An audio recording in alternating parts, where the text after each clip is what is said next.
Hola gente bella, bienvenidos una vez más a esta tutoría sobre gónadas. Les recuerdo que son 4 tutorías en secuencia. Esta es la primera parte, es netamente sobre la embriología. Mi nombre es Willington Erazo. Decimos entonces que las gónadas son unas glándulas que tienen un papel muy importante en la reproducción humana, en el desarrollo de caracteres sexuales, el crecimiento y algunos otros procesos que los vamos a ver a continuación. Entonces, para todas las tutorías que daremos de gónadas, el objetivo es entender la estructura y la función de las gónadas en condiciones de normalidad. ¿Y esto que nos permite? Pues nos va a permitir entender patologías producto de la disregulación de esa normalidad. Por acá están las referencias bibliográficas, como siempre, pues los libros de la información. Este libro de fisiología humana es bastante bueno, es resumido, es claro, es conciso, entonces queda muy recomendado. Y si quieren de pronto ahondar un poquito en la embriología, este libro también es muy bueno. Y por acá, más referencias bibliográficas. Bueno, entonces esta es nuestra clasificación química de las hormonas y aquí partimos a lo largo de todo el curso. Por un lado, tenemos las aminas, hablamos de las aminas tiroideas, de las catecolaminas que son liberadas desde la médula de la glándula suprarrenal. Luego los péptidos y proteínas como la insulina, el glucagón, que son liberados por la parte endocrina del páncreas, que corresponden pues solo al 2% de la glándula pancreática. Y el día de hoy nos vamos a centrar de nuevo en los esteroides, que son hormonas derivadas del colesterol. En la tutoría de adrenal veremos cómo los glucocorticoides y los mineralocorticoides se forman en la corteza de la glándula suprarrenal, por eso los llamamos corticoesteroides, o sea que provienen de donde, de la corteza. Y como ejemplo, pues tenemos el cortisol y la aldosterona. En esta oportunidad nos vamos a centrar un poco más en los esteroides sexuales y de hecho recordemos que hay otro órgano aparte de las gónadas, es decir, aparte de los ovarios y los testículos que forman estos esteroides sexuales, y este órgano es la famosa glándula suprarrenal. Y para ser pues más específicos, es la zona reticular de esa corteza de las suprarrenales la que forma los andrógenos débiles, ¿sí? Sin embargo, la mayor parte de estos esteroides sexuales se forman en las gónadas. Estas hormonas pues son lipofílicas dado que son derivados del colesterol y requieren de proteínas para el transporte en sangre. ¿Listo? Entonces empecemos con la embriología, vamos a hablar del desarrollo embrionario. Entonces, para mí siempre es importante retomar este desarrollo embrionario y aquí va a ser especialmente importante y vamos pues a ver por qué. Entonces, como todo desarrollo embriológico, todo inicia desde la fecundación, ¿sí? Entonces, tenemos unos espermatozoides, aquí tenemos un ovocito secundario y no se va a llamar óvulo sino hasta que ocurra la fecundación. Entonces, cada uno pues tiene 23 cromosomas, ¿cierto? Entonces son células haploides y cuando se unen forman un ser totalmente diploide que tiene 46 cromosomas, que va a ser finalmente el embrión y posteriormente ¿qué va a ser? Pues va a ser el adulto. Entonces, va a haber una serie de divisiones por mitosis que va a aumentar el número de células y toda esta división celular va a estar delimitada por esta capa de glicoproteínas que está aquí coloreado en color morado, ¿sí? Que es la zona pelúcida. Entonces, la zona pelúcida va a estar muy presente en todo el proceso. Luego continúan las divisiones, 2 células, 4 células, 8 células, hasta que las células van a diferenciarse cada vez más. Aquí podemos ver el útero, las trompas de falopio, las fimbrias, que son esta parte externa de las trompas que se conectan con la cavidad peritoneal. Y eso es importante porque las trompas, al estar abiertas hacia la cavidad peritoneal, pueden dar paso a que uno de estos cigotos se implanten allí. Esto pues da lugar a los embarazos ectópicos, ¿sí? Que pueden ocurrir a nivel abdominal. Es muy raro, pues, pero pues es posible. Entonces, esto es la primera y la segunda semana del desarrollo. Entonces, cada vez se van dividiendo más las células y esas células se van diferenciando en distintos tejidos, ¿sí? Como lo podemos ver a continuación.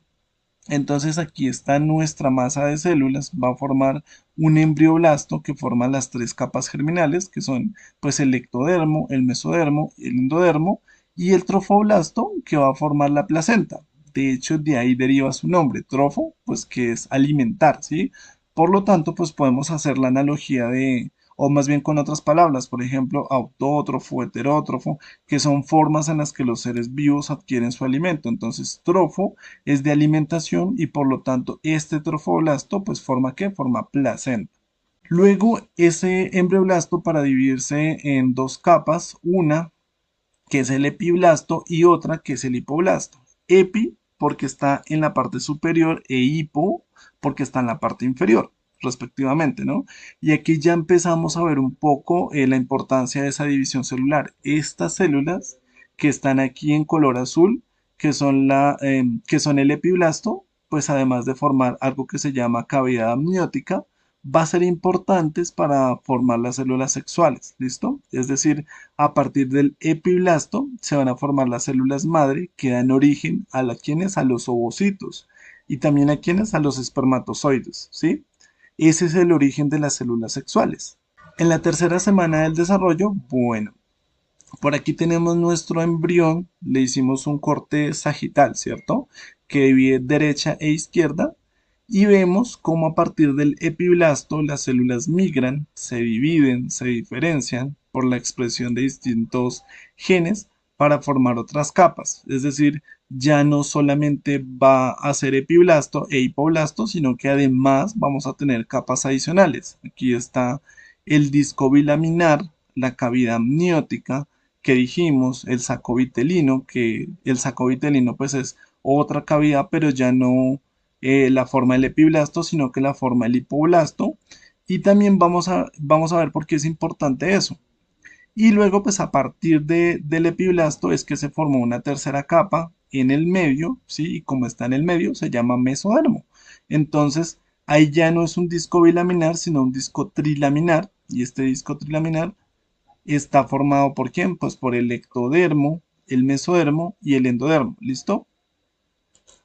Algo importante acerca de las células sexuales que formarán los futuros ovocitos y espermatozoides es que dijimos que se originan del epiblasto, ¿sí? Y van a migrar hacia el saco vitelino, que es la cavidad que vimos representada de color amarillo, ¿sí? Hacia allá van a migrar. Entonces, aquí en las capas germinales, nuestro disco trilaminar, el ectodermo, el endodermo y el mesodermo, ¿sí?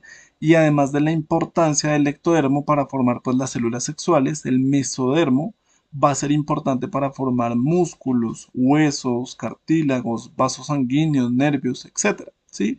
Y el mesodermo también nos va a ayudar a formar el sistema reproductor femenino y masculino, ¿listo? Entonces, estas son las dos capas protagonistas del día de hoy.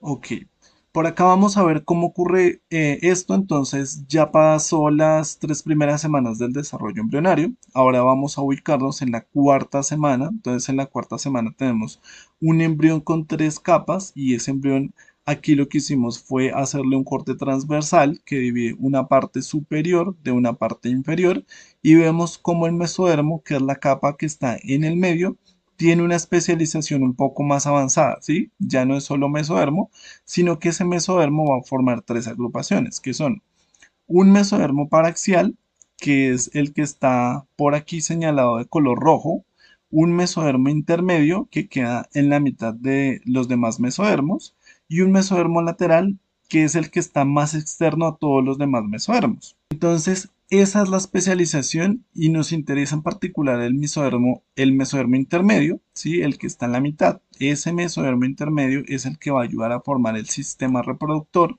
entonces por eso es muy importante.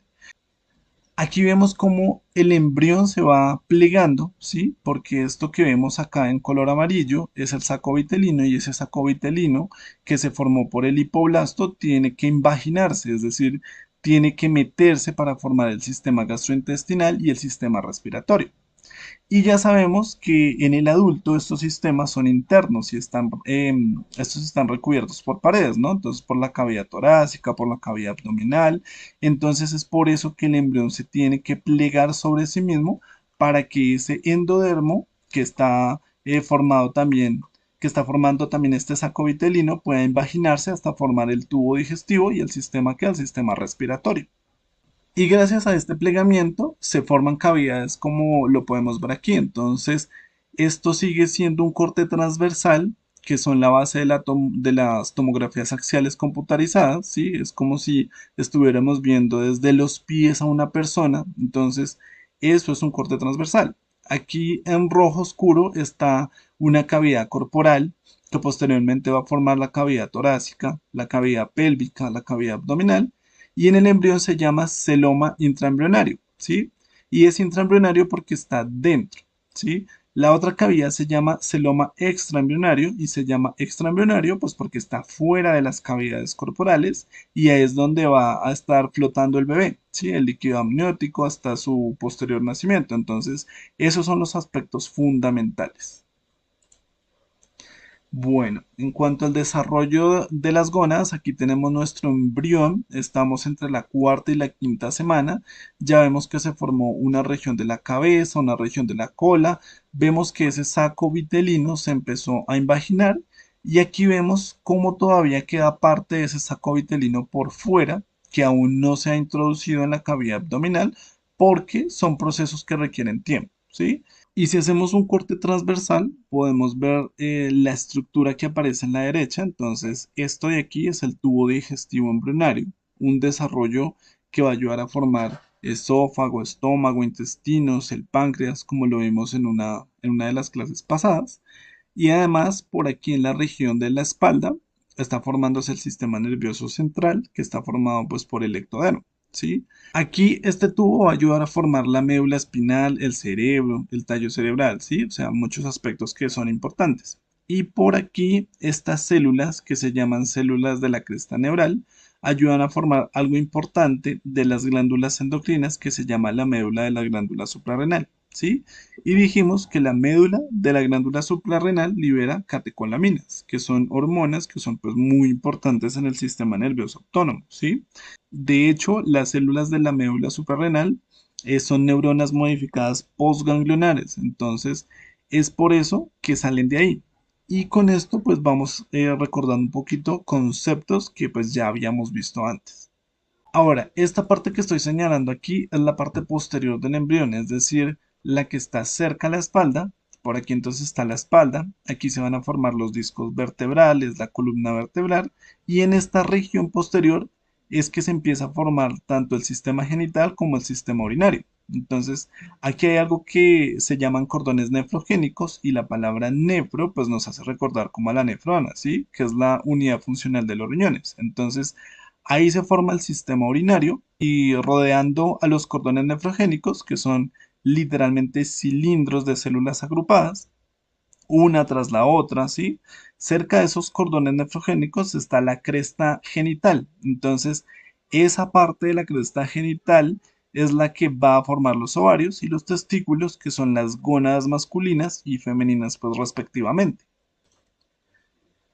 Dijimos que del epiblasto, que es una capa que va mucho más atrás del desarrollo, ayuda a formar las células germinales primordiales, ¿sí? Que se van a convertir en ovocitos y en espermatozoides, pues a futuro, ¿sí? Tenemos de nuevo nuestro embrión, ya lo habíamos visto anteriormente, y ese embrión dijimos que tiene pues un saco vitelino y dijimos que esas células del epiblasto que forman las células germinales tienen que ubicarse en ese saco vitelino, ¿sí? Entonces, a partir de esa ubicación en el saco vitelino, vemos que ya se empiezan a mover en el embrión. Entonces las células siempre están en constante movimiento y se mueven hacia su ubicación definitiva. Entonces viajan hacia la pared posterior del embrión, viajan hasta los cordones nefrogénicos y en específico hacia las crestas genitales que vimos anteriormente. Entonces, esas células germinales primordiales se van a ubicar en las crestas genitales para recordarlo, pues eran las que estaban por aquí rodeando los cordones nefrogénicos. Entonces, de aquí del saco vitelino se mueven hacia allá, entonces tienen que migrar hacia allá. ¿Y qué pasa si eso no ocurre correctamente? Resulta, resulta que las células germinales primordiales son totipotenciales, es decir, pueden formar cualquier tipo de tejido, ¿sí? Y eso es lo que da origen a los llamados tumores teratomas que pueden ocurrir en los adultos y pues son tumores que están formados por muchas capas y los podemos ver aquí en esta imagen como para que nos hagamos una idea de los teratomas. Entonces son tumores hechos de, por ejemplo, músculo, pelo, uñas, ¿sí? Pueden estar también formados por dientes, porque pues como son células totipotenciales pueden formar cualquier tipo de tejido. Y son esas células las que en lugar de migrar hacia la cresta genital, migran hacia otros lados del cuerpo a los que no deberían estar. Bueno, muy bien. Si hiciéramos un acercamiento a ese corte transversal, acá podemos ver la cola, aquí superior la cabeza. Haciendo un acercamiento en el corte transversal podemos ver cómo esas células en color azul migran hacia la cresta genital y se ubican allí cerca al sistema renal en desarrollo. Por aquí tenemos los ductos mesonéfricos que van a formar los riñones muy en cercanía y por aquí en rojo está el sistema gastrointestinal en formación. ¿Listo? Entonces, esto es básicamente. Bueno, muy bien.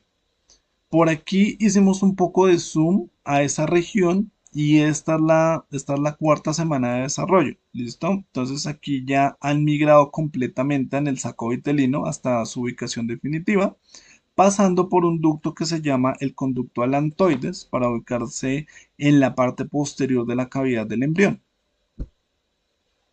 Y así es como se van a ubicar allí y a partir de allí es que se van a sentar tanto en los testículos como en los futuros ovarios. Entonces, esas células germinales primordiales se ubican en algo que se llama o que se va a llamar la médula de las gónadas, ¿sí? Entonces, las gónadas, por ejemplo, el ovario, por aquí tenemos un ovario, ¿sí? Por acá están las trompas de falopio, entonces esas gónadas tienen una parte central que es la médula, que es como un análogo de las glándulas suprarrenales, ¿sí? Tienen una médula que está muy vascularizada, tienen muchos vasos sanguíneos y una corteza de tejido conectivo. Entonces, esas células germinales se van a ubicar en la futura médula y ahorita en la anatomía lo podremos entender un poquito mejor.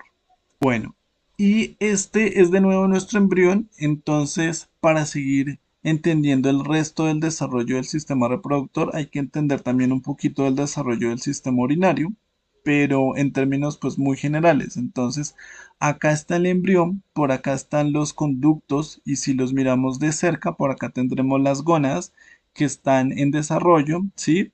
Que hasta esta semana del desarrollo el bebé puede tener pues cualquier sexo, ¿sí? O sea, por ecografía no podríamos determinar cuál es el sexo de este embrión sino hasta la semana 13 más o menos. Entonces, esas gónadas pueden ser un testículo, puede ser un ovario, y cerca a las gónadas, que era la cresta genital, se va a formar el sistema urinario, que está conformado por una serie de ductos, ¿sí?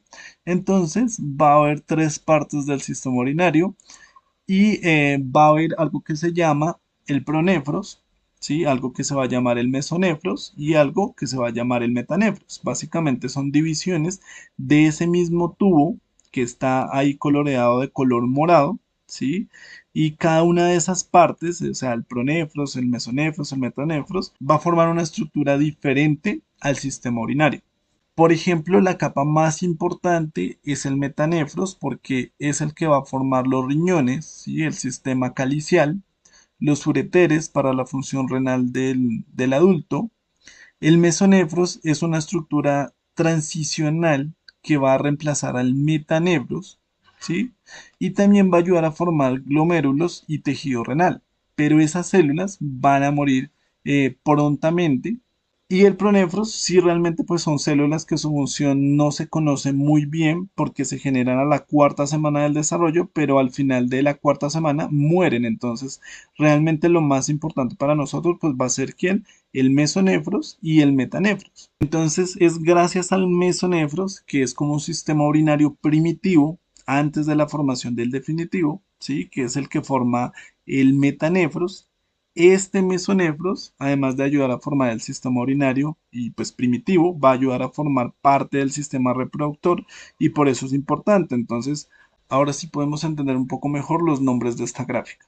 Entonces tenemos el conducto mesonéfrico y acá tenemos otro conducto que es el paramesonéfrico, ¿sí? La palabra para hace referencia a que está en cercanía a, ¿sí? Un ejemplo son las glándulas paratiroides. Las glándulas paratiroides están en cercanía a las tiroides. Entonces, el ducto paramesonéfrico está en cercanía al conducto mesonéfrico. ¿Listo? De nuevo recordemos que es una de las capas bajo las cuales está formado el sistema urinario. Tenemos el pronefros, el mesonefros y el metanefros, entonces estamos en el mesonefros. Entonces, estos conductos mesonéfricos y paramesonéfricos van a formar respectivamente tanto los conductos deferentes, ¿sí? Las glándulas seminales o las trompas de falopio y el útero. Entonces, esto depende del sexo cromosómico que tenga ese embrión, si es XX o si es XY, ¿sí? Aquí podemos ver cómo ese embrión a esta cuarta a quinta semana del desarrollo tiene ambos conductos, el mesonéfrico y el paramesonéfrico, ¿sí? El mesonéfrico es propio y más importante en los hombres, por eso el símbolo de acá, ¿sí? Y el paramesonéfrico es más importante en qué? En las mujeres. Entonces, si el embrión va a ser una mujer, el conducto mesonéfrico va a degenerarse y van a morir sus células porque es para formar sistema reproductor masculino. Pero si el embrión es un hombre, entonces el conducto paramesonéfrico, sus células pues van a morir. Entonces, el sexo cromosómico, que puede ser XY en el caso de los hombres, ¿sí? O XX en el caso de las mujeres, va a determinar el sexo gonadal, es decir, va a determinar si yo voy a tener ovarios o voy a tener testículos. Y esos ovarios o testículos van a llevar al sexo fenotípico, es decir, que yo tenga glándulas mamarias más prominentes, ¿sí? Una distribución específica del vello corporal, ¿sí? Que tenga útero, que tenga conductos eyaculadores, porque pues las gónadas producen hormonas como pues la testosterona y los estrógenos para diferenciar esas estructuras. Entonces, ese es el orden. Aquí tenemos el sistema reproductor en desarrollo, entonces aquí tenemos las gónadas, el mesonefros y acá está el conducto mesonéfrico importante en los hombres y el paramesonéfrico importante en las mujeres, ¿sí? Y además en mujeres el conducto paramesonéfrico se encuentra abierto. Miremos que acá está el tubo abierto y anteriormente habíamos dicho que las trompas de falopio también estaban abiertas, ¿cierto? Y que si están abiertas puede ocurrir algo que se llama embarazo ectópico, porque el cigoto va y se implanta en la cavidad abdominal, ¿sí? Esta es la explicación de por qué las trompas de falopio están abiertas, y es porque el ducto paramesonéfrico también está abierto, ¿sí? Y ese es el que va a formar las trompas de falopio, y pues tiene sentido, porque esos tubos van a formar las trompas de falopio y van a estar acompañando aquí a los futuros ovarios que están en color azul. Esos ductos paramesonéfricos se unen para formar el futuro útero y la parte superior de la vagina. Entonces, así es como se va formando el sistema reproductor femenino, pero en los hombres ya no es el paramesonéfrico, sino el mesonéfrico, ¿sí? Que es el de color azul y se va a ramificar bastante porque va a formar algo que se llama los túbulos seminíferos, donde van a formarse los espermatozoides y van a migrar a través de los conductos deferentes que corren por aquí y se van a ubicar en la parte posterior de la vejiga, ¿sí? Que está más o menos por aquí, sí, por aquí está, en formación para salir a través de la uretra en cada proceso de, pues, de eyaculación que se va a presentar.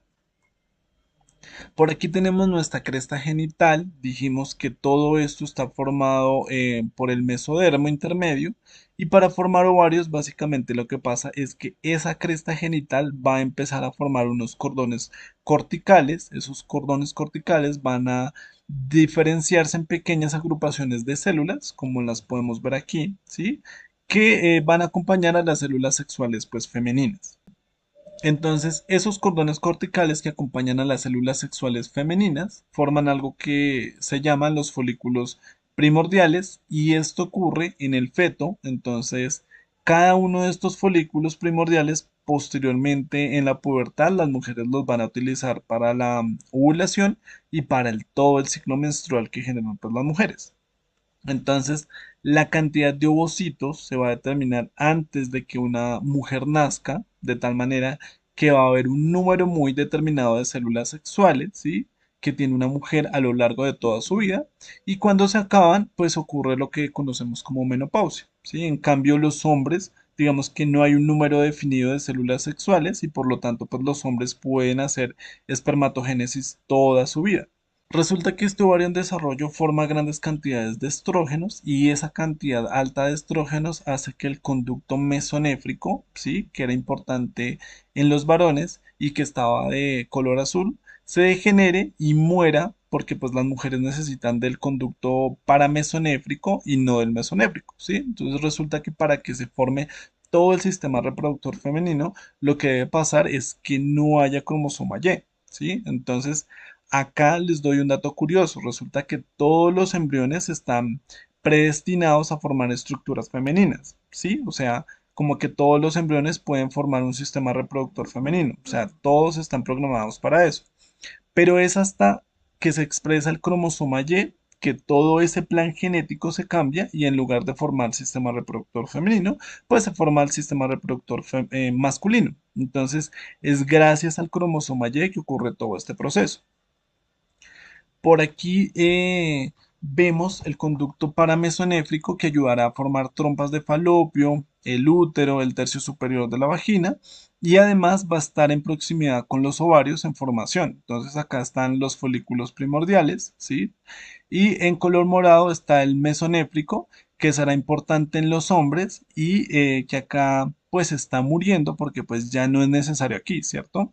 Además, ustedes en la literatura van a encontrar que esos conductos reciben otros nombres como por si se los llegan a mencionar, pues ustedes los tengan presente y no se vayan a confundir. Entonces, los conductos paramesonéfricos también se les llaman conductos mullerianos, ¿sí? En las mujeres y en los hombres al mesonéfrico también se le llama conducto de Wolf, que a mí me hace recordar como a un lobo. Entonces los lobos tienen más que ver con la masculinidad, pero es solamente una forma de recordarlo sin que pues esto tenga relación alguna con algún contexto social. Es solamente una forma curiosa de recordarlo, ¿sí? Entonces, por acá están las fimbrias, las trompas de falopio y cada vez más se va diferenciando el sistema femenino.